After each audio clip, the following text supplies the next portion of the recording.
How do you define success as an artist? This is a tough one. So I think it depends on where you are in your artistic journey, and you don't need to overcomplicate what you define as successful. I could see another artist across social media,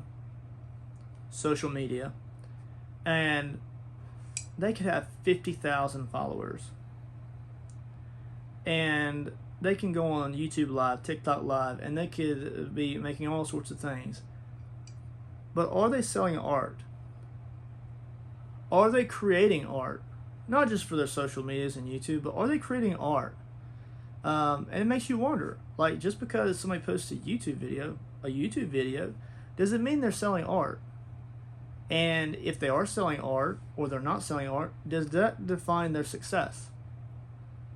Or does success define that you're getting into a new medium? So I've started off with tumblers. Eventually I went into clays, and then I went into more different types of epoxies and UV resins, and then more different types of paints, acrylics, oils, 3D printing, all sorts of fun stuff.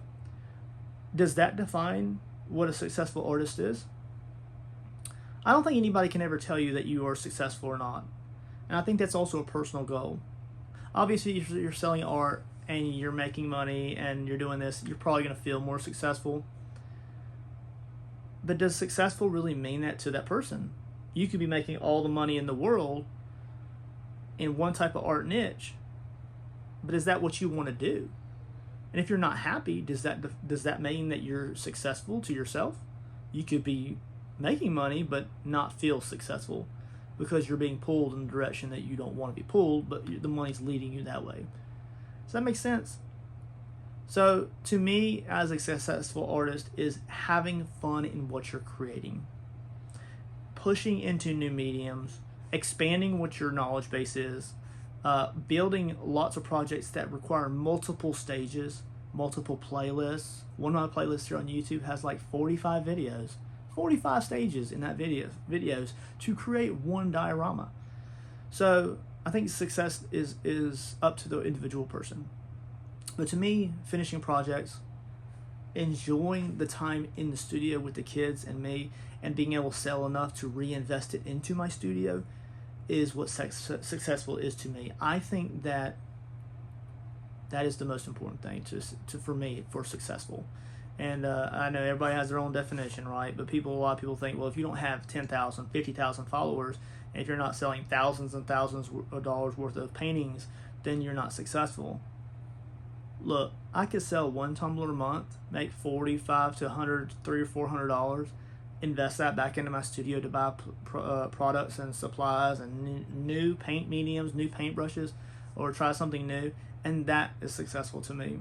I don't have to make $1 bazillion in painting or dioramas or something to have fun in the studio. And having fun creating, and then also creating content and then posting it here, is just another form of art that I find successful, right? Every video that I upload that you guys get to enjoy is just another layer of my studio, right? So a lot of times you think of the studio as just what you're doing physically here. Well, then you take what you record here and then you put it into a software. You're creating editing, audio. You put it into a beautiful format of video content. You upload it. You market it. You analyze it. And that's in itself a different form of art. Digital art, production art, editing art. And you get to take that. That's another level of success. You know, there's tons of artists out there who don't do any of that. They just enjoy creating in their studios. Do you think they're not successful? I think they are, because they're creating, and that's the most important thing with the arts. And as AI comes out more and more, physical artists are going to be even more important. And that's a whole different question. But yeah, I think that just being true to yourself, creating, finding out what motivates you is what success is.